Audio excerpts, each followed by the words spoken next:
How to enable crossfade on Spotify. Here's how to enable the crossfade feature. Start by opening the Spotify app.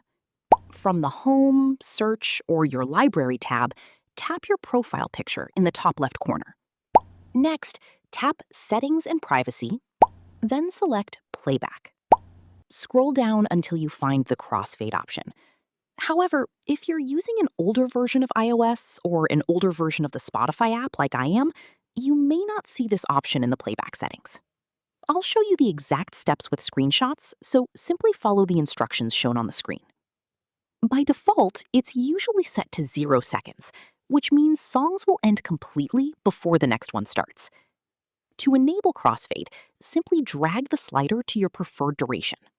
For example, setting it to 3 seconds will make the current song gradually fade out while the next song fades in, creating a smoother listening experience. You can adjust the duration anywhere within the available range until you find the transition that sounds best for your playlists. If you don't see the crossfade option, make sure you're using the latest version of the Spotify app, as settings may vary slightly depending on your device and app version.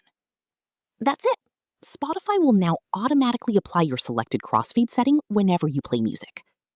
If you found this tutorial helpful, don't forget to like this video, subscribe to the channel, and check out more Spotify tips and how-to guides.